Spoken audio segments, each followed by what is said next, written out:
Dear students, देखिए आज का हमारा जो लेक्चर है इसमें हम डिस्कस कर रहे हैं आपका टर्मिनोलॉजीज ऑफ स्टेयरकेस। ठीक है, यानी स्टेयरकेस की जो टर्मिनोलॉजीज हैं, जो इम्पोर्टेंट टर्म्स हैं, वो मैं आप लोगों के साथ डिस्कस कर रहा हूँ। कुछ मैं डिस्कस कर चुका हूँ, बाकी जो और इम्पोर्टेंट है वो आज पढ़ते हैं। ठीक है, तो देखिए नेक्स्ट है आपका वो है बैलेस्टर। नेक्स्ट है आपका बैलेस्टर। अब देखिए बैलेस्टर क्या होता है आपका। देखिए मैंने आप लोगों को बताया था कि स्टेयर्स में कंफर्टेबली ऊपर चढ़ने के लिए हम क्या लगाते हैं, हैंड रेल लगाते हैं। ठीक है, अब ये जो हैंड रेल होती है ये जिस मेंबर पे फिक्स की जाती है, ठीक है, वही क्या कहलाते हैं, आपके बैलेस्टर कहलाते हैं। जैसा कि आप डायग्राम में देख रहे होंगे, ये वर्टिकल मेंबर्स लगे हुए हैं। यहाँ पे ये लगा हुआ वर्टिकल मेंबर ये है, ये सारे के सारे जो मेंबर लगे हुए हैं यही मेंबर क्या कहलाते हैं, आपके बैलेस्टर कहलाते हैं। यानी ये मेंबर क्या कहलाते हैं, बैलेस्टर। ये कहलाते हैं आपके बैलेस्टर कहलाते हैं। यानी यही सपोर्ट प्रोवाइड करते हैं आपकी हैंडल को, और हैंडल क्या है, इन्हीं पर टिकी रहती है और जो है आप कंफर्टेबली अपनी स्टेयर पर चल सकते हैं। चलिए नेक्स्ट है आपका वो था आपका नेवल पोस्ट। नेवल पोस्ट यानी जो 11th टर्मिनोलॉजी आपकी वो है नेवल पोस्ट। देखिए जनरली आपने देखा होगा सभी स्टेयरकेस जो आप देखते हैं तो उनमें क्या होता है कि जो स्टार्टिंग होती है आपकी, ठीक है, जो स्टेयर की स्टार्टिंग होती है इस पॉइंट पे, इस जगह, और जहाँ पे ये एंड होती है, जहाँ पे क्या होती है, ये एंड होती है, यहाँ पर कुछ बड़े साइज के जो बैलेस्टर लगे रहते हैं। ठीक है ना, स्टार्टिंग में और एंड में क्या लगे रहते हैं, कुछ बड़े साइज के बैलेस्टर लगे रहते हैं। यही बैलेस्टर क्या कहलाते हैं, आपके नेवल पोस्ट कहलाते हैं।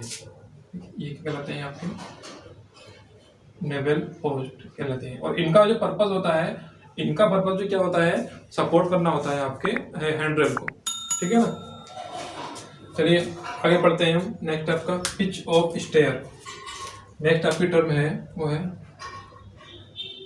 Pitch of stair.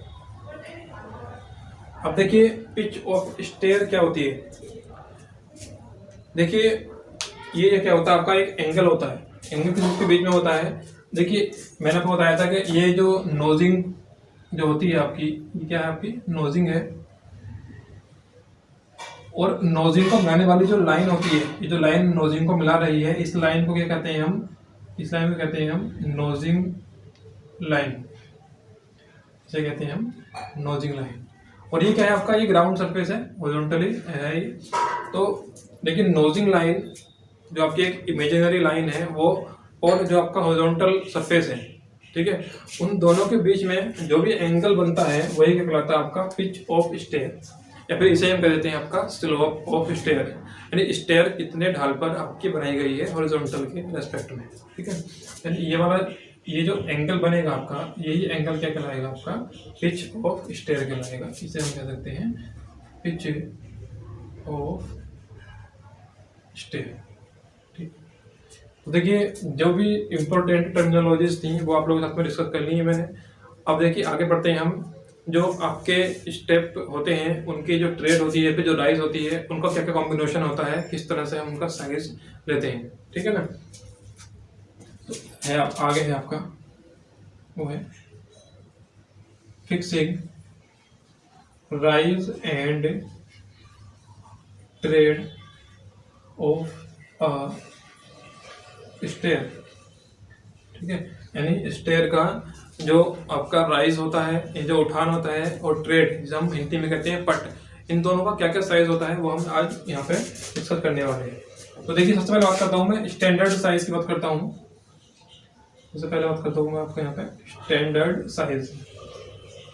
तो देखिए जो स्टैंडर्ड साइज होता है वो क्या क्या होता है आपका ट्रेड का।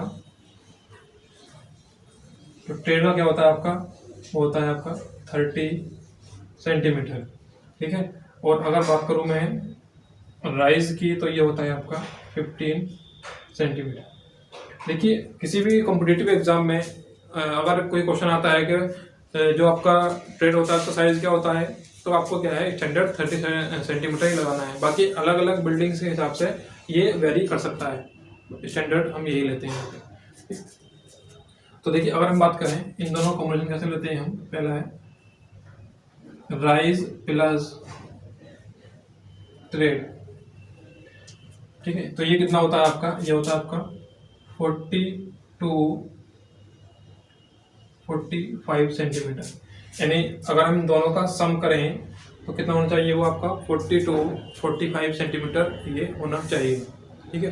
दूसरा अगर ले हम कितना लेते हैं हम इनका, वो लेते हैं हम राइज इनटू ट्रेड, ठीक है। अगर हम दोनों का मल्टीप्लाई करें तो किस तरह होना चाहिए आपका, ये होना चाहिए आपका लगभग 375 to 475 सेंटीमीटर, ठीक है। इस तरह से हम सारे कॉम्बिनेशन देख लेते हैं, ये इसी रेंज में रहने चाहिए जो मैं आपको लिख रहा हूँ यहाँ पे, कि इन दोनों का अगर सम करें तो इस रेंज में रहना चाहिए, अगर हम दोनों का मल्टीप्लाई करें राइस का और ट्रेड का तो वो आपका इस रेंज में ही आपको मिलना चाहिए, ठीक है। अच्छा नेक्स्ट हम देखते हैं, वो देखते हैं इस तरह से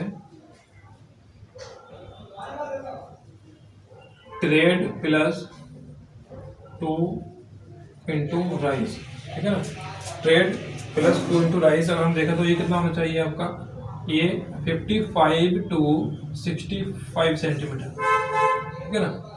ये कॉम्बिनेशन हम सारे देखते हैं और ये सारे के सारे कॉम्बिनेशन आपके क्या हैं, फुलफिल होने चाहिए। अगर आप किसी बिल्डिंग में स्टेयर्स लगा रहे हैं, ठीक है ना, तो ये सारे के सारे जो भी आपके जो क्राइटेरिया ले रहे हैं हम फिक्सिंग के लिए, वो आपके ये फुलफिल होने चाहिए, तभी हम जो है फिक्स कर सकते हैं आपकी ट्रेड और प्राइस को, ठीक है ना।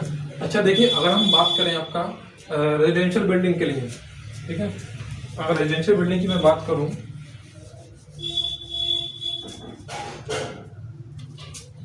रेजिडेंशियल बिल्डिंग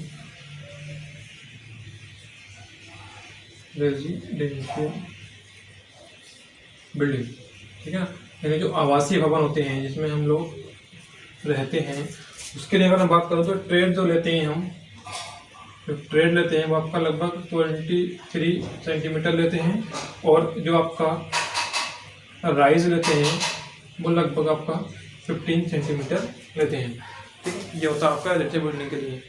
अच्छा अगर मैं बात करूँ पब्लिक बिल्डिंग की,